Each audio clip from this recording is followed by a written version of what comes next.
first three quarters of chapter 26 of the Srrws of Satan, where Jeffrey Tempest has been married for a month and it is not going well. He's completely disillusioned now. It's all, his life is in a ruin, and it is all Sybyl's fault. He seems to think she's a harpy. She's a libertine.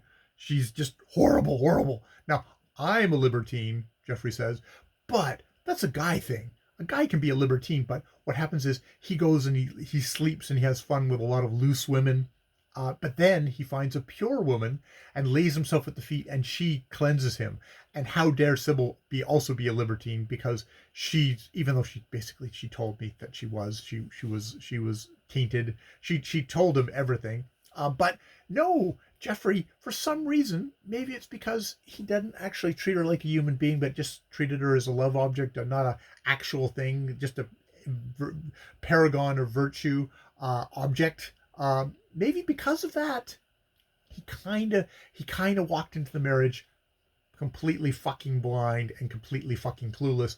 And after a month, he's kind of figured out, oh, wait a minute, Sybl is what the reader has known all this time Sybl is, which is a woman who does not hold any of the stupid does not accept the role of being the angel of virtue.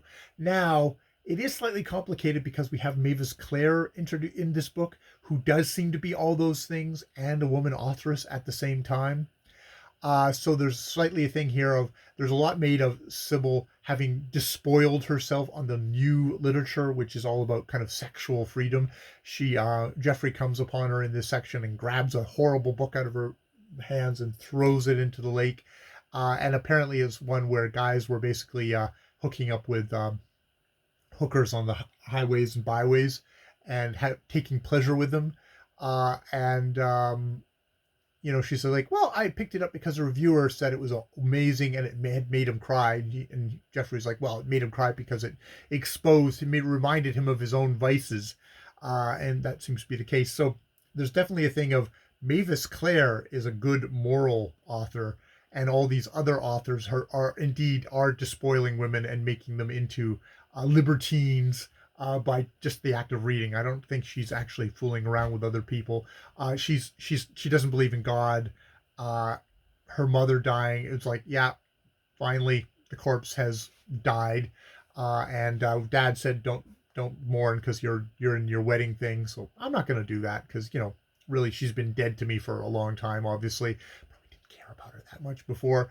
And hey, I wonder how soon Dad's going to be marrying Diane Chesney. When are the wedding cards going to come up for that? Because that's obviously what's going to happen. She's been kind of really ground down by, like, her father is like, he had already brought the replacement over, this wealthy American woman, to marry as soon as his wife kicked her clogs. And yeah, I find it hilarious that Jeffrey is like shocked and appalled.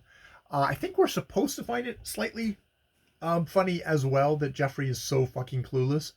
Though there is also, yes, this thing of like, oh, it's the evil books. The implication being that this is a good and moral book that's exposing the evils of the new literature, about new women writing books that don't preserve the sanctity of marriage and hide from innocent eyes what actual marriage involves. Which, there's this whole thing. It's like it's sexual or something like that, but it's like, well, that's a part of being married, but there's a bigger part of it, which is much more the complications of living with somebody and accommodating them and maybe treating them each other as human beings. I don't know if that's particularly what the new women authors, you can't tell. This is obviously, you get Marie Corelli. I don't think she's a big fan of them either, and is indeed putting herself forward as a good Christian author.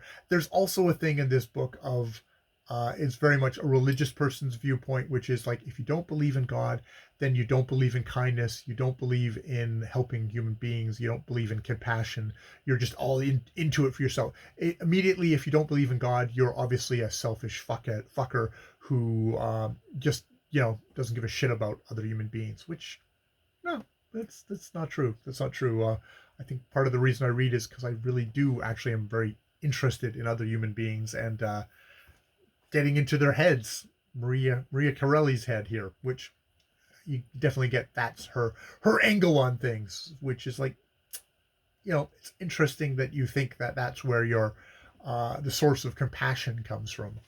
I disagree, but I like disagreeing, so it's fun. All right, I'm going to leave it there. That is, the first 3/4 of chapter 26 of the Srrws of Satan, which is definitely from the wedding.